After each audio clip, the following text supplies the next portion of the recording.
Welcome back to the Sawmill, friends. There's a lot going on today. Before we get started, I need to take a little road trip and run across town and pick up a package. We'll get that back here and unload it, and I'll show you guys what we got.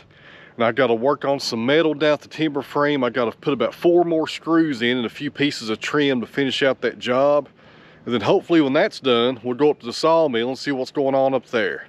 So hang in there, guys. Got a lot going on. Let's see what we can get done.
Alright friends, what we're looking at here is a Mr. Cool split unit, and this is like a heat pump. It's an air conditioner and heater both. There's a lot of these on YouTube, friends. You may be familiar with it. There's a picture of it right there on that box, and there's actually an outside unit that goes with this. That really favors like a heater that you would find inside of a hotel room, but it does have an outside unit that goes with it. I believe this one's rated for 2,000 square feet. The shop is 1,200 square feet. So we should be in good shape right there. If I'm wrong about that, and I can't remember the parameters of it, I'll correct that right here.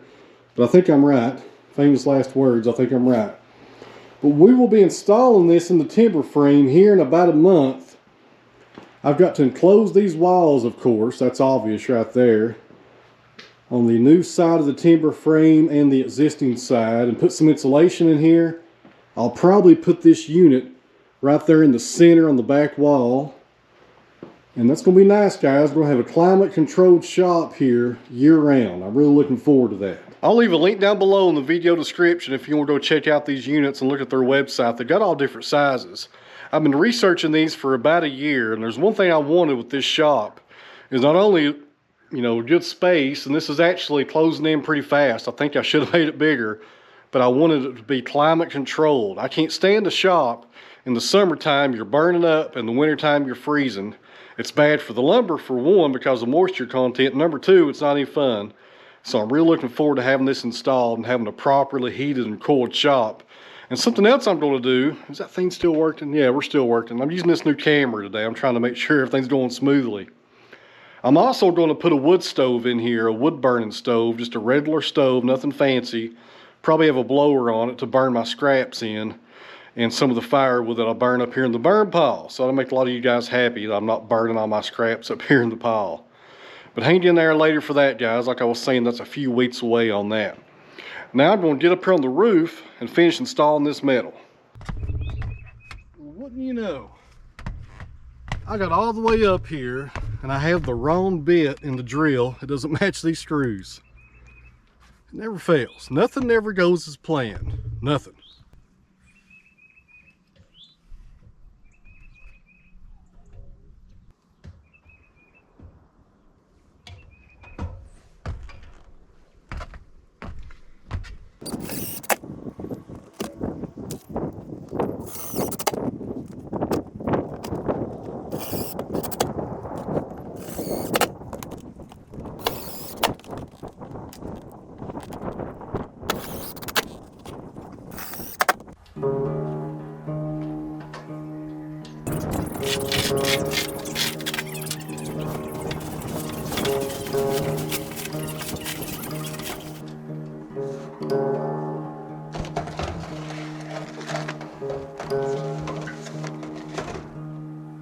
All right, friends, welcome back. It's the next day, and yesterday my plans changed drastically. I forgot I had to do something last night with the family that we had lined up, and I also had a few more screws on that metal roof than I thought I had to finish. In that last video, I told you guys I had 4 screws left to finish the roof. I actually had about 24. It was snowing up there, and I guess I lost count and I didn't see them.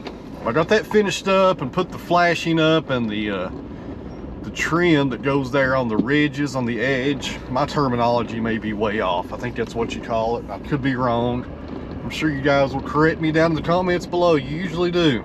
This morning, I'll tell you what, guys, I got something real exciting going on. I got a phone call from a guy that lives about 5 miles up the road, and he's got one of the nicest stands of black walnut timber that I've seen around here that's untouched. It's not virgin timber or nothing like that, you know, it's not stuff that's been here for 200 years.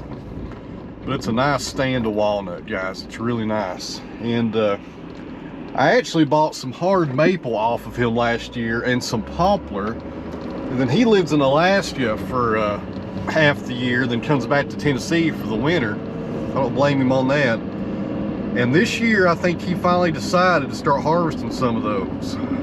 So we're heading up here to measure these out and see what kind of board footage we're looking at and talk about pricing. I won't do that on the channel though, guys. I kind of keep that between me and the seller as far as how much I pay for logs. If you're interested in that stuff, I do put that information on Patreon. So if you want to become a premium member of the channel, I guess, or a supporter, you can go join me on Patreon to find out what I'm paying for this stuff. There's a link down below to that.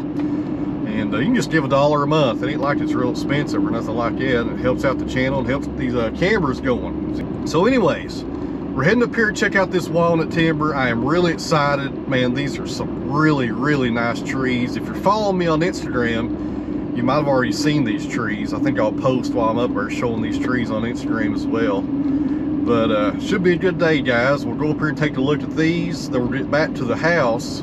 And I got to saw up some more logs today. I got to get that sawmill running. I'm not sawed logs in a week, and it's driving me crazy, guys. I got to get on that sawmill today. I'll tell you what, when you saw every day, or you have a sawmill, that's how you make your living. And when you're not doing it, gosh, you want to be doing it. Put it that way. You know, you either really enjoy this line of work or you don't. And there's no really in between on this, I don't think. Most guys that get into sawmilling, they either really love it and they can't live without it, or it's not for them and they sell the sawmill and they do something else.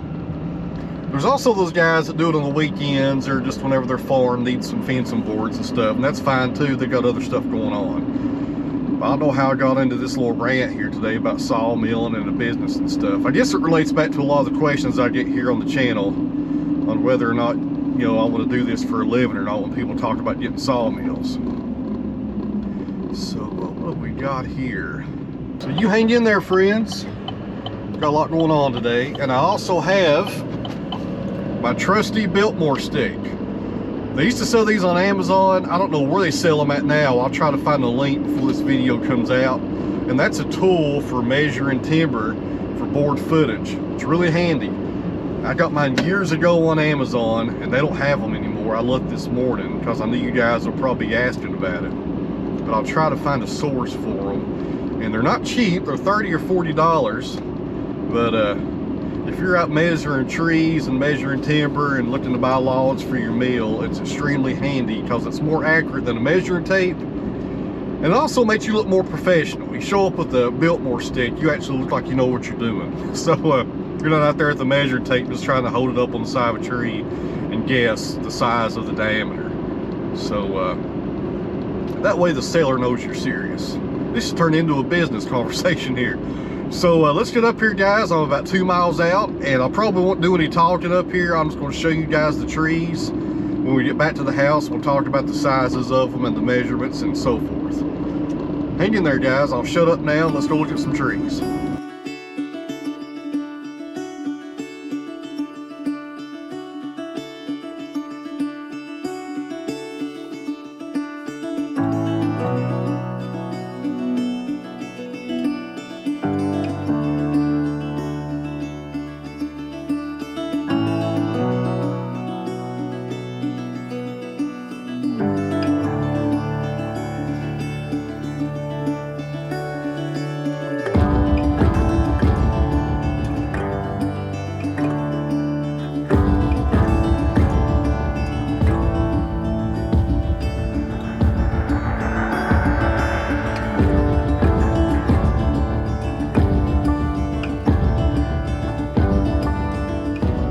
All right, friends, we're back at the house, and my goodness, those are some really nice black walnut trees. One of them, the diameter is about 30 inches.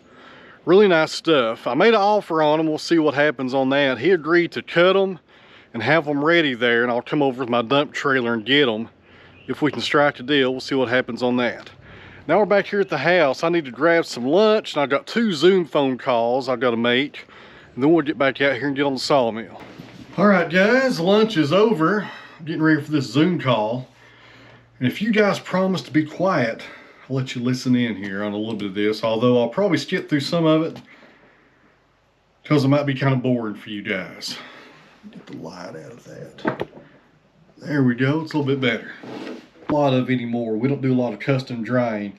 They know that the lumber is dry. If you come to Out of the Woods Forestry and you buy a slab of black walnut or a 4/4 white oak board and you get it home, you know it's going to have the proper moisture content because we have the right tools that we've got from Delmhurst in the past that checks those moisture contents and ensures everybody has a successful experience with their lumber, all the way from the sawmill to the kiln to the end product when the woodworker is making his table and possibly selling it to a customer of his. There's a lot of different hands in that board before it ends up in the final place it's going to go.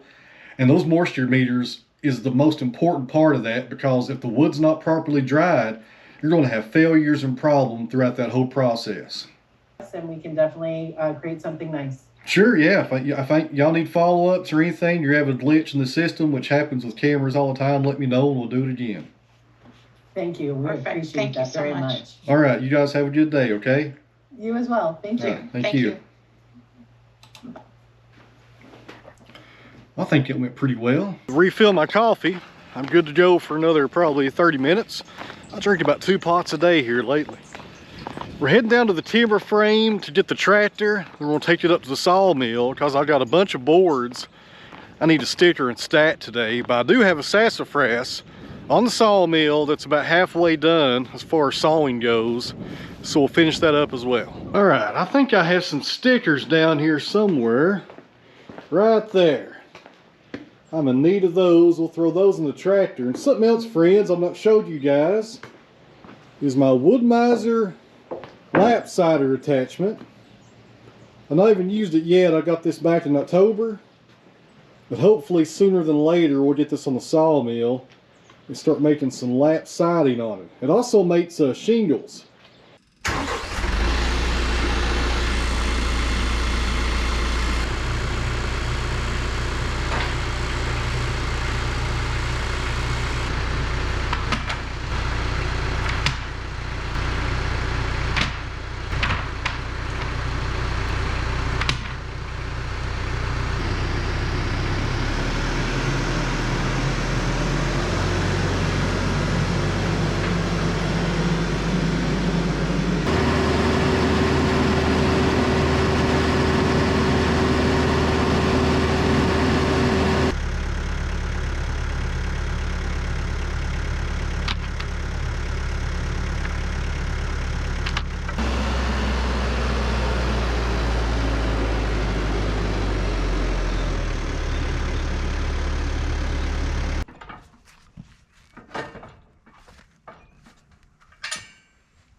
Nothing but rain for the next 2 days.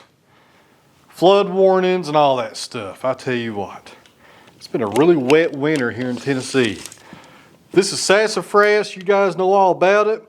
12 inches wide. What we got here? About 6 inches on the height. This has been up here for over a week, guys. I need to finish this up.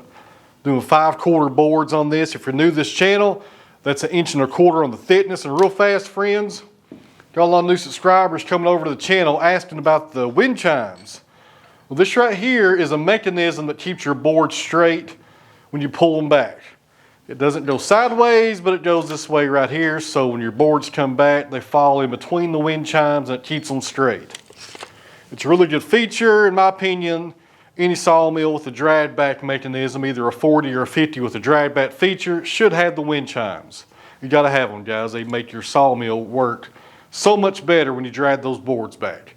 But a lot of you guys are new to the channel. That's one of the first things you ask is, what in the world is that hanging from the sawmill? Those are the wind chimes, as my friend Brian has named them down in Texas. But if you call Wood-Mizer and get them for your sawmill, they're called, I think, the drag back fingers for LT70, but you can retrofit them to fit a 40 or a 50. No big deal on that. On the sawmill today, I'm running the Silvertip Turbo 7. I get those from Joe Maine down in Georgia. His phone number is down below. Hit him up if you're needing blades, guys. So we're going to finish up this log, and I'm probably going to call it a day. It's almost 6 o'clock, and we got the rain moving in, and I've got to get ready for that. And I've also got to stack all this lumber up here at the mill. I got about 2 or 3 trips to the drying stack I got to make. I've got a bunch of quarter sawn oak here in the floor. But I'll probably get some more logs brought over to the mill so the next few days, once it's raining, I can at least come up here and saw. And it's probably going to be some ambrosia maple. So look forward to some ambrosia maple probably in the next video.